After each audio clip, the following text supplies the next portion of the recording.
Hi praise the lord. నా పేరు Anand. Welcome to the scripture together YouTube channel. ఈరోజు మనము రోమీయులకు రాసిన పత్రిక 12వ అధ్యాయాన్ని కలిసి చదువుకుందాము. మీ దగ్గర బైబిల్స్ ఉన్నట్లయితే దయచేసి వాటిని తెరిచి చదవండి. ఒకవేళ లేనట్లయితే స్క్రీన్ మీద వాక్యం వస్తుంది, దాన్ని చూసన్నా చదవాల్సిందిగా కోరుచున్నాను. రోమీయులకు రాసిన పత్రిక 12వ అధ్యాయము 1వ వచనము.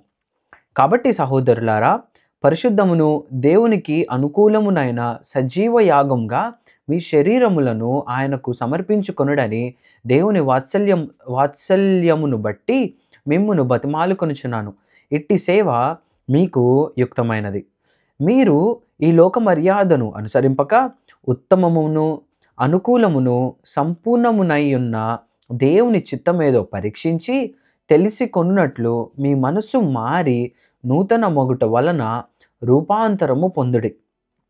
తన్ను తాను ఎంచుకొన తగిన దానికంటే ఎక్కువగా ఎంచుకొనక దేవుడు ఒక్కొక్కనికి విభజించి ఇచ్చిన విశ్వాస పరిమాణ ప్రకారము తాను స్వస్థబుద్ధి గలవాడగుటకై తగిన రీతిగా తన్ను ఎంచుకొనవలెనని నాకు అనుగ్రహింపబడిన కృపను బట్టి మీలోనున్న ప్రతి వానితోనూ చెప్పుచున్నాను.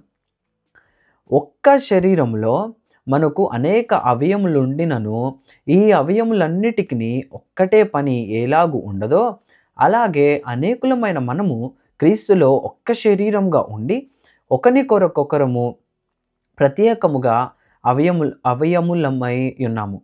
మనకు అనుగ్రహింపబడిన కృప చొప్పున వేర్వేరు కృపావరములు కలిగిన వారమై ఉన్నాము గనుక ప్రవచన వరమైతే విశ్వాస పరిమాణము చొప్పున ప్రవచింతము, పరిచర్య అయితే పరిచర్యలోను, బోధించువాడైతే బోధించుటలోను, హెచ్చరించువాడైతే హెచ్చరించుటలోను పని కలిగి ఉందుము. పంచిపెట్టువాడు శుద్ధ మనసుతోనూ, పై విచారణ చేయువాడు జాగ్రత్తతోనూ, కరుణించువాడు సంతోషముతోనూ పని జరిగింపవలెను. మీ ప్రేమ నిష్కపటమైనదై ఉండవలెను. చెడ్డదానిని అసహించుకొని మంచిదానిని హత్తుకొని ఉండడి. సహోదర ప్రేమ విషయంలో ఒకని యందొకడు అనురాగము గలవారై ఘనత విషయములో ఒకనినొకడు గొప్పగా ఎంచుకొనడి. ఆసక్తి విషయంలో మాంద్యులు కాక ఆత్మయందు తీవ్రత గలవారై ప్రభువును సేవించుడి. నిరీక్షణ గలవారై సంతోషించుచు శ్రమయందు ఓర్పు గలవారై ప్రార్థనయందు పట్టుదల కలిగి ఉండుడి. పరిశుద్ధుల అవసరములలో పాలు పొందుచు శ్రద్ధగా ఆతిథ్యము ఇచ్చుచుండుడి. మిమ్మును హింసించు వారిని దీవించుడి గాని శపింపవద్దు. సంతోషించు వారితో సంతోషించుడి, ఏడ్చు వారితో ఏడువుడి.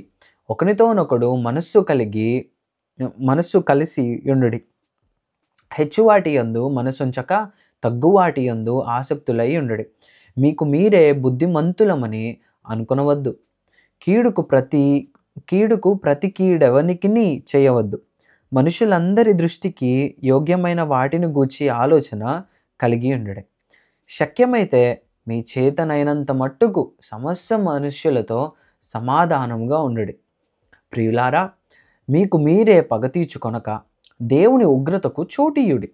పగతీర్చుట నా పని, నేను ప్రతిఫలమునిత్తును అని ప్రభువు చెప్పుచున్నాడని వ్రాయబడి ఉన్నది. కాబట్టి నీ శత్రువు ఆకలి గొనియుంటే అతనికి భోజనము పెట్టుము, దప్పిగొని ఉంటే దాహమిమ్ము.